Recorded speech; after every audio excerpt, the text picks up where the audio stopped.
Good morning. आज हम memory allocation for objects पढ़ेंगे।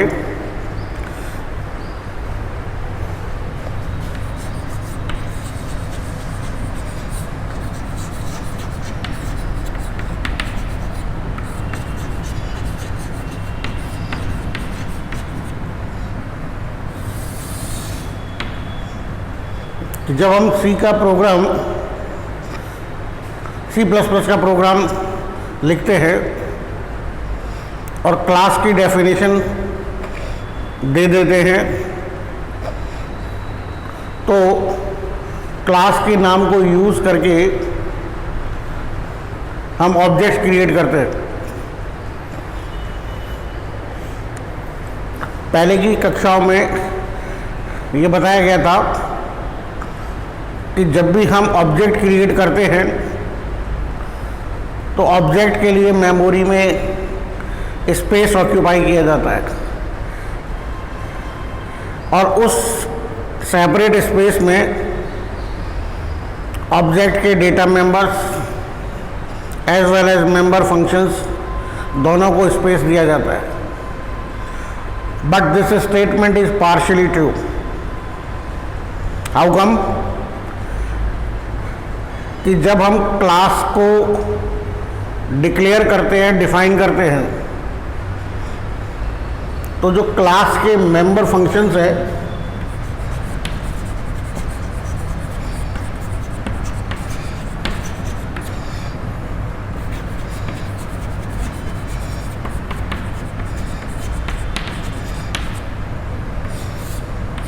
उनको मेमोरी में एक सेपरेट प्लेस पे स्टोर करवा दिया जाता है और जब हम ऑब्जेक्ट क्रिएट करते हैं तो प्रत्येक ऑब्जेक्ट को एक सेपरेट स्पेस मिलता है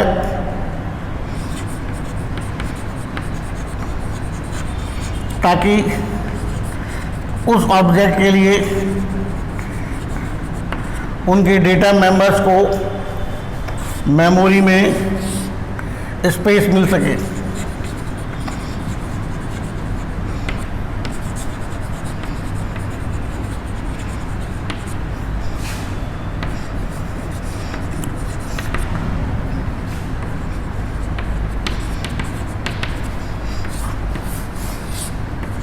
Similarly, this is object 3,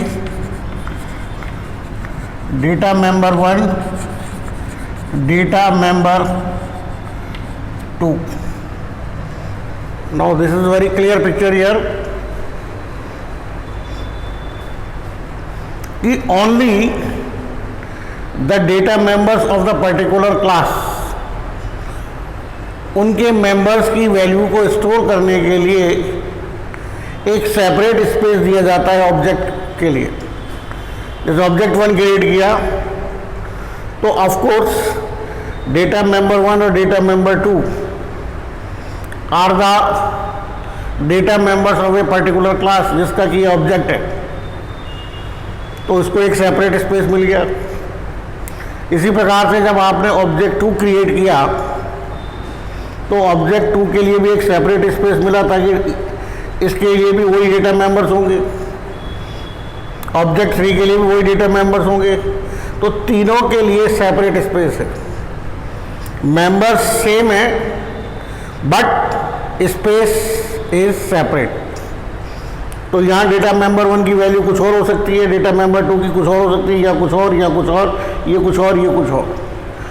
लेकिन चूंकि ये भी तो इसी के पार्ट है क्लास के मेंबर फंक्शन 1 और मेंबर फंक्शन 2, इनको ऑब्जेक्ट 1 में स्पेस नहीं मिला, नहीं ऑब्जेक्ट 2 में स्पेस मिला, नहीं ऑब्जेक्ट 3 में स्पेस मिला, बल्कि एक सेपरेट स्पेस मिला हुआ है और ये अधिकार है तीनों ऑब्जेक्ट को कि ये तीनों ऑब्जेक्ट इस सेम मेंबर फंक्शन को क्या कर सकते हैं, एक्सेस कर सकते हैं, यानी कि इस क्षेत्र के अंदर जाकर इन मेंबर फंक्शंस को एक्सेस किया जा सकता है।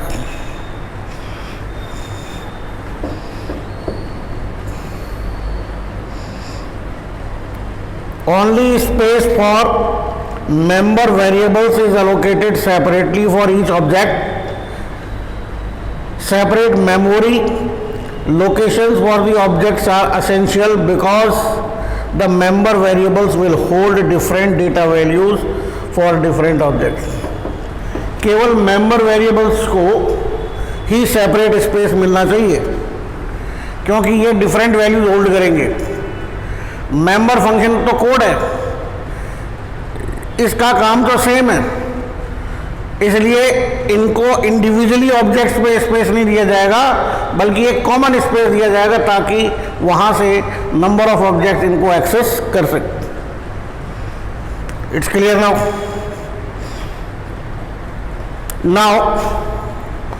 Static data members.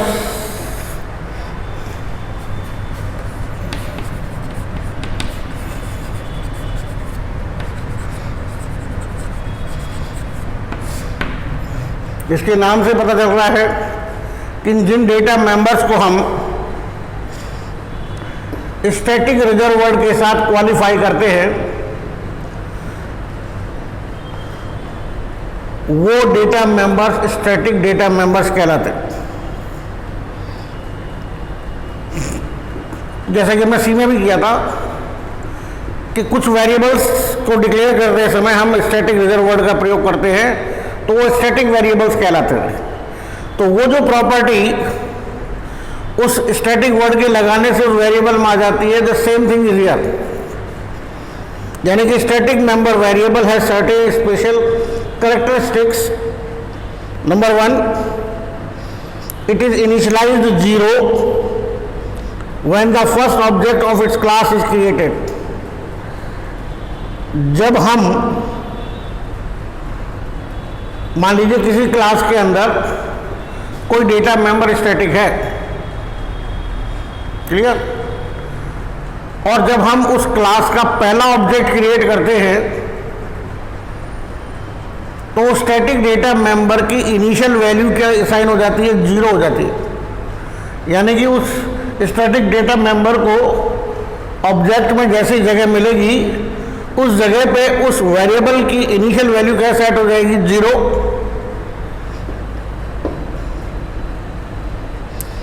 Only one copy of the member is created for the entire class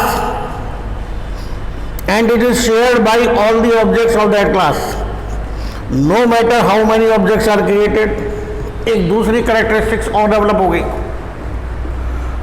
कि वो क्लास का स्टैटिक डेटा मेंबर पहला ऑब्जेक्ट जब क्रिएट होगा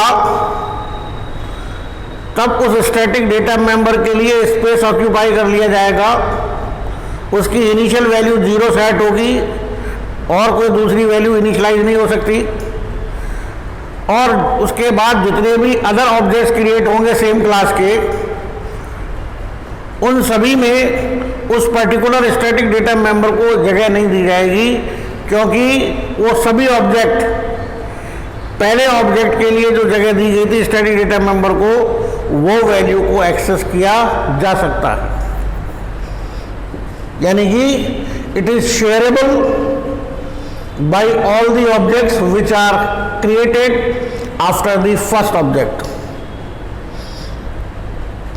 तीसरी property, it is visible only when the class but within the class but its lifetime is entire program. कि ये within the class visible है, outside the class is not visible, लेकिन इसका life time जब तक पूरा प्रोग्राम आपका run होता है तब तक ये स्टैटिक डेटा वेरिएबल अपनी वैल्यू को होल्ड करता है।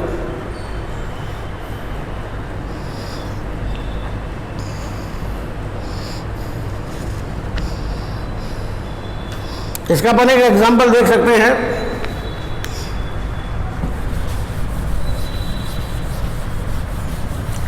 उस एग्जांपल में ये क्लियर हो जाएगा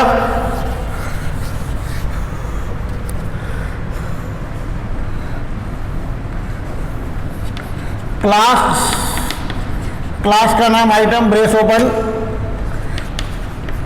स्टैटिक INT काउंट ये हमारा स्टैटिक डेटा मेंबर हो गया। INT number, public void gate data, ये मेंबर फंक्शन हो गया। INT A ये आर्ग्यूमेंट हो गया।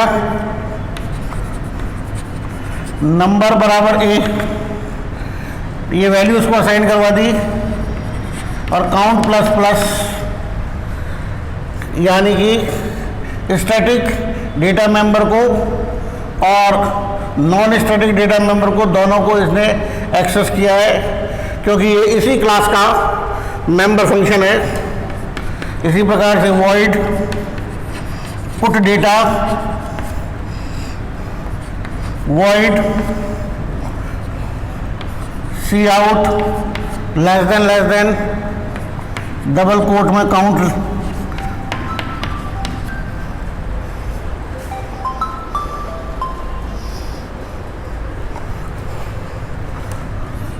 सी out count,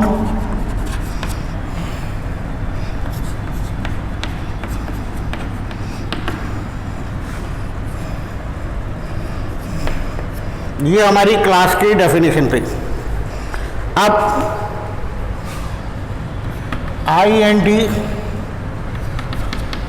item scope resolution operator count semicolon,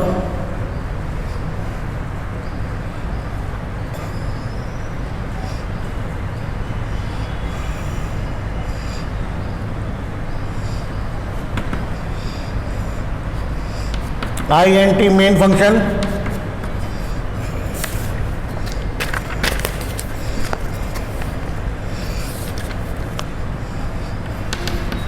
item A, B, C, 3 object create किए। A dot get count, B dot get count, C dot get count. Now A dot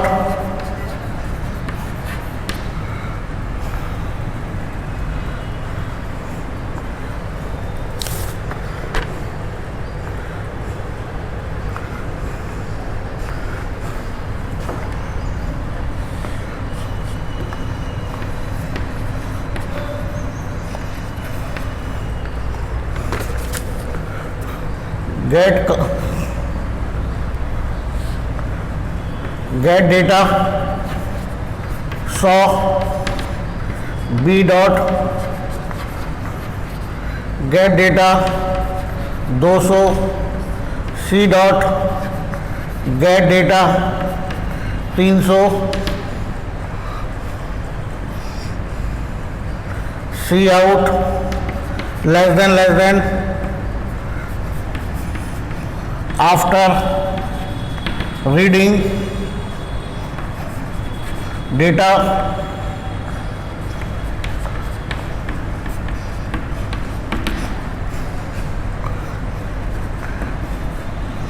A dot get count, B dot get count, C dot get count, return 0, और ये main का brace close. Now I will tell you in detail what is happening here. यहाँ पे class का नाम है item, ठीक है, और ये हमारा स्टैटिक डेटा मेंबर, हालांकि ये प्राइवेट है, क्लास का ही डेटा मेंबर है। INT number, this is a non static data member of the class item. अब पब्लिक स्कोप में हमने 2 फंक्शन डिक्लेयर किए हैं। पहला गेट डेटा, रिटर्न टाइप इसकी वॉइड है और आर्ग्यूमेंट इसका कैसा है, इंटीजर। इसने क्या किया, नंबर बराबर A, यानी कि जो बाहर से वैल्यू लेगा वो वैल्यू किसको असाइन कर देगा, नंबर को, यानी कि इसके मेंबर को असाइन हो जाएगी। उसके बाद काउंट प्लस प्लस, काउंट की वैल्यू को क्या करेगा, इंक्रीमेंट कर देगा। सिंपल सा इतना काम है। बाहर से वैल्यू लेना, क्लास के डेटा मेंबर को वैल्यू असाइन करना और दूसरे स्टैटिक डेटा मेंबर की वैल्यू को इंक्रीमेंट करना। इसी प्रकार से दूसरा एक फंक्शन है जिसका नाम है गेट काउंट। न तो कुछ लेगा न कुछ देगा, क्योंकि दोनों तरफ क्या है, वॉइड है। सी आउट मैसेज दिलवाएगा, काउंट कॉलन साइन और उसके बाद काउंट की वैल्यू बैकस्लैश एन, यानी कि कहाँ जाएगा, न्यू लाइन पर। ये इसका काम है। अब यहाँ पर ने क्या किया, INT item scope resolution operator count, यानी कि इसके स्कोप को हमने वाइडर कर दिया, यानी कि हम काउंट को यहाँ यूज कर सकते हैं। सबसे पहले A, B, C 3 object create हुए। A के लिए मेमोरी में स्पेस बना, यहाँ स्पेस किसको दिया गया, काउंट को दिया गया, और दूसरा किसको दिया गया, नंबर को। चूंकि ये स्टैटिक है तो पहले ऑब्जेक्ट को जगह मिलते ही इसकी इनिशियल वैल्यू क्या सेट होगी, 0। इसके बाद एक दूसरा ऑब्जेक्ट क्रिएट हुआ, इसमें सिर्फ किसको वैल्यू जगह दी गई, नंबर को। उसके बाद एक तीसरा ऑब्जेक्ट क्रिएट हुआ, इसमें भी जगह किसको दी गई, नंबर को। काउंट चूंकि स्टैटिक डेटा मेंबर था इसलिए पहले ऑब्जेक्ट में जगह मिलेगी, बाकी क्या हो जाएगा, डिफरेंट ऑब्जेक्ट्स के साथ शेयरेबल हो जाएगा। ठीक है जी। Now coming to the point, A dot get count, A dot get count यानी कि इस फंक्शन को बुला लिया। स्क्रीन पे मैसेज क्या आया, काउंट कॉलन साइन, काउंट की वैल्यू, और काउंट की वैल्यू कितनी है, 0। किसके जरिए बुलाया जा रहा है, A ऑब्जेक्ट के जरिए गेट काउंट को बुलाया जा रहा है। बैकस्लैश नेक्स्ट लाइन पर पहुंच गए। फिर B डॉट गेट काउंट, अब ये ऑब्जेक्ट उसी गेट काउंट को बुलाएगा, वही में कोड एग्जीक्यूट होगा, काउंट कॉलन साइन। अब काउंट की वैल्यू कितनी हो गई, अभी भी 0 ही है। Now C dot get count, उसी को बुलाया जाएगा, काउंट कॉलन साइन, अभी भी काउंट की वैल्यू कितनी है, 0 ही है। अब इसके बाद A dot get data, A dot get data यानी कि A ऑब्जेक्ट के द्वारा गेट डेटा को बुलाया जा रहा है, 100 पास किया जा रहा है, तो 100 किसको मिल जाएगा, A को, और A किसको दे देगा, नंबर को। ये नंबर किसका हुआ, A का, तो A के नंबर की वैल्यू कितनी हो गई, 100। अगली लाइन क्या कहती है, काउंट प्लस प्लस, तो काउंट की वैल्यू 0 से इंक्रीमेंट हो गई, कितनी हो गई, 1। उसके बाद फिर B dot get data, B object के द्वारा गेट डेटा को फिर बुलाया गया। अब पास क्या किया गया, 200। 200 किसको असाइन हो गया, नंबर को। ये नंबर किसका होगा, B का। काउंट प्लस प्लस यानी काउंट का मान फिर बढ़ गया, क्योंकि ये शेयरेबल है तो ये 1 से कितना हो जाएगा, 2।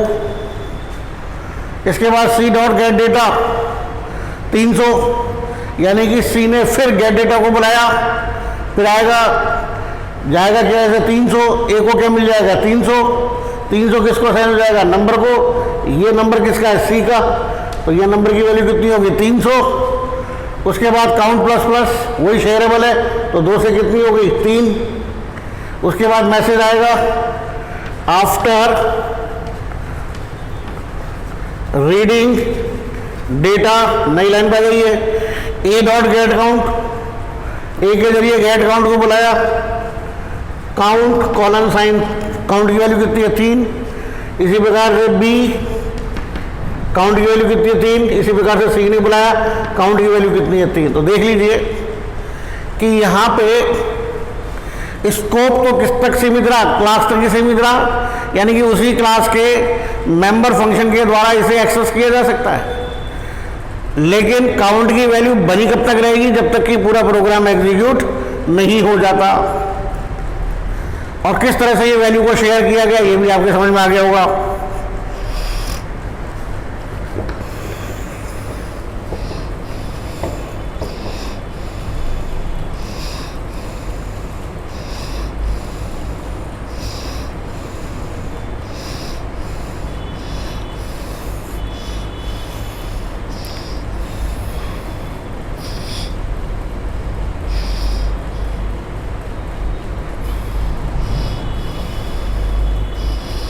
चूंकि स्टैटिक वेरिएबल्स क्लास के अंदर डिक्लेयर किए जाते हैं तो उनको हमको क्लास की डेफिनेशन से बाहर as a part of the object के रूप में यूज करने के लिए डिफाइन करना जरूरी है। इसीलिए अपन ने यहाँ लिखा था INT item scope resolution operator count, और यहाँ इसको अगर आपको इन्हें कोई और दूसरी वैल्यू से इनिशियलाइज करना चाहते हैं तो कर सकते हैं इक्वल टू 10। तो 0 के बजाय इसकी इनिशियल वैल्यू क्या सेट हो जाएगी, 10 हो जाएगी।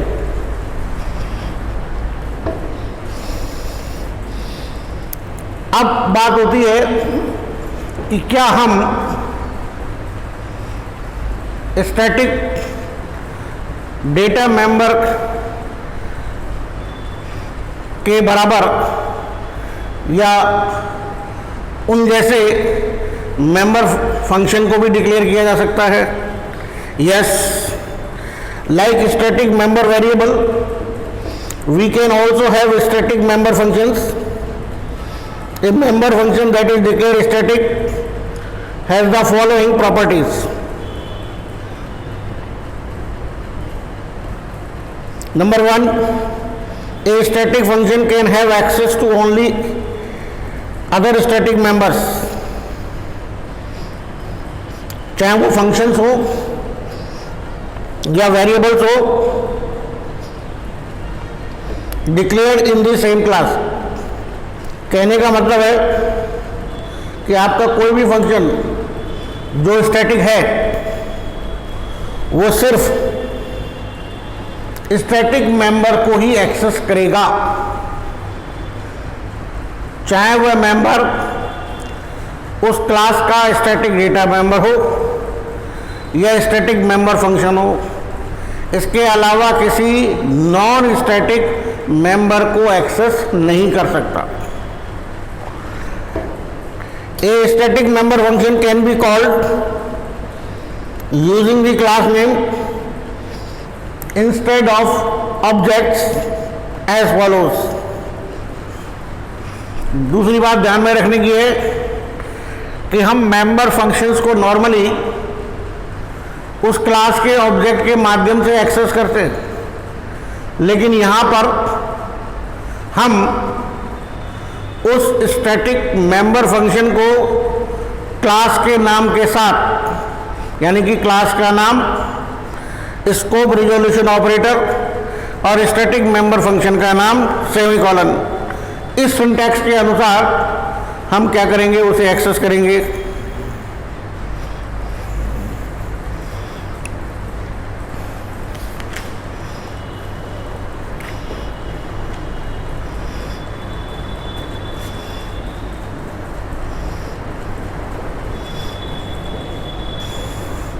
इसका एक अपन एग्जाम्पल लेते हैं, उस एग्जाम्पल से ये क्लियर हो जाएगा कि किस तरीके से स्टैटिक मेंबर फंक्शंस को एक्सेस किया जाता है।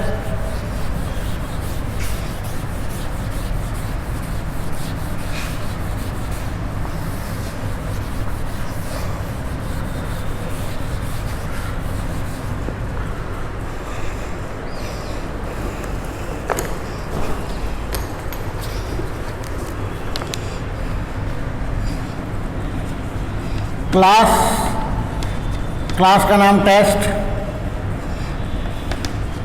INT code data member, static INT count, ये स्टैटिक डेटा मेंबर हो गया।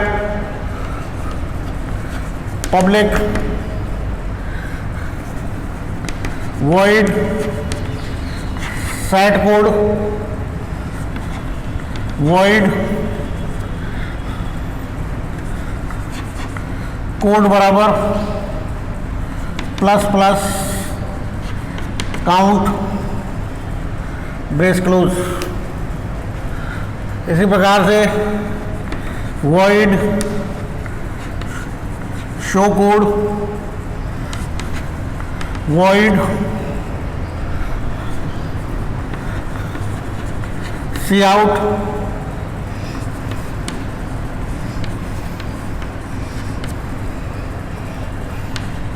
Object number colon sign code की value. Next line new line character brace close static void show count within the parenthesis void cout less than count colon sign count की value new line character brace close class का brace close semicolon. ये थी हमारी class की definition. अब next INT test scope resolution operator count INT main test T1 T2 T1 dot set code T2 dot set code. Now test scope resolution operator show count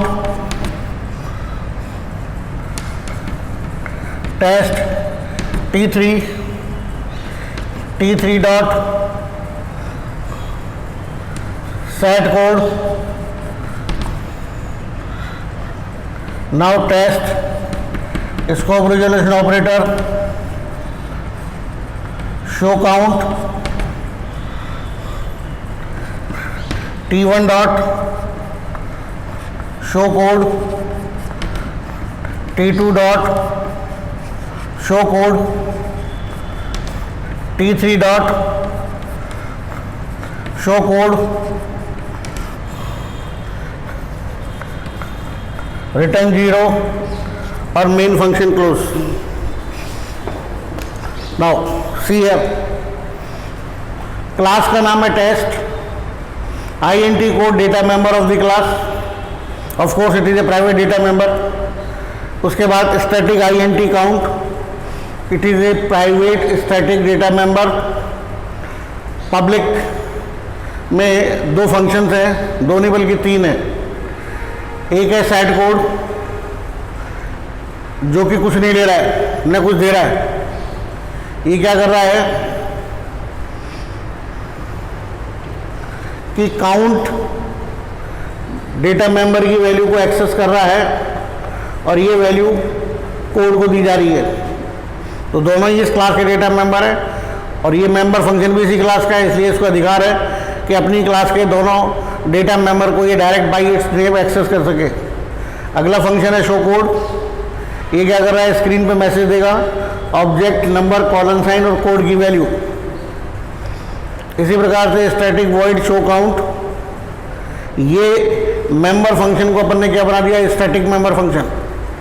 तो ये static member function सिर्फ count को ही access कर सकता है, क्योंकि count कैसा है, स्टैटिक डेटा मेंबर है और स्टैटिक मेंबर फंक्शन सिर्फ अपनी ही क्लास के स्टैटिक डेटा मेंबर को या स्टैटिक मेंबर फंक्शन को एक्सेस कर सकता है।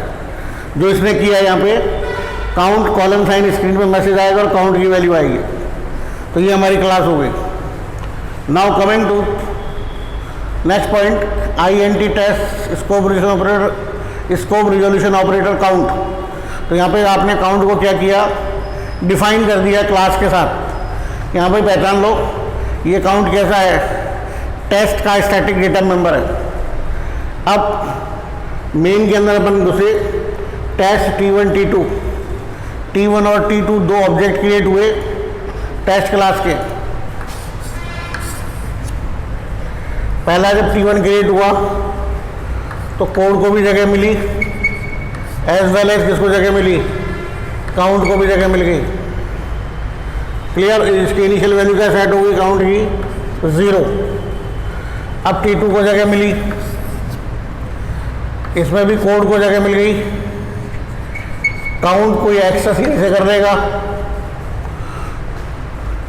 अब T1 dot set code, T1 के जरिए सेट कोड को बुलाया गया है, तो ये अंदर पहुंचेगा कोड बराबर प्लस प्लस काउंट। तो ये कोड किसका माना जाएगा? T1 का, बराबर काउंट प्लस प्लस का मतलब पहले काउंट की वैल्यू को इंक्रीमेंट करो 1 करो और किसको असाइन कर दो? कोड को। तो पहले ये इसे 1 करेगा और यहाँ के इसको असाइन कर देगा कोड को।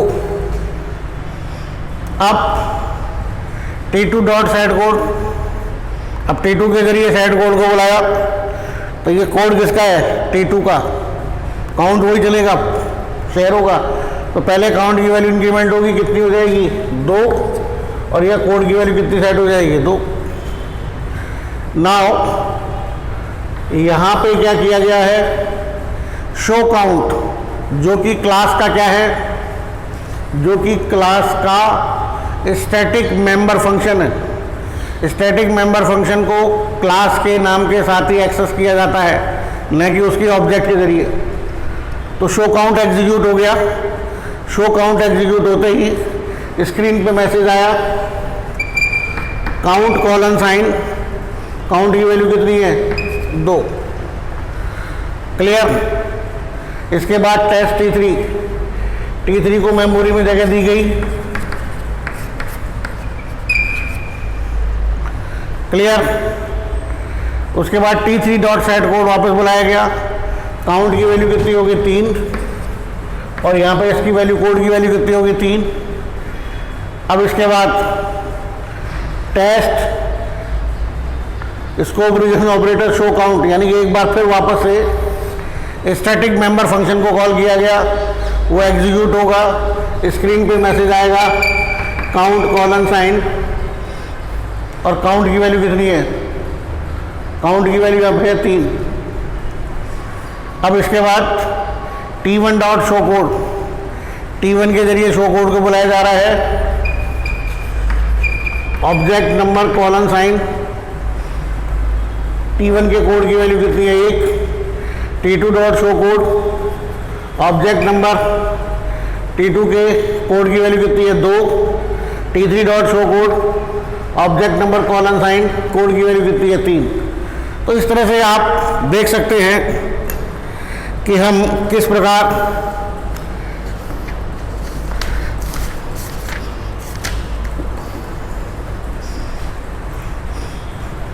क्लास के डेटा मेंबर को, क्लास के मेंबर फंक्शन को स्टैटिक बना सकते हैं।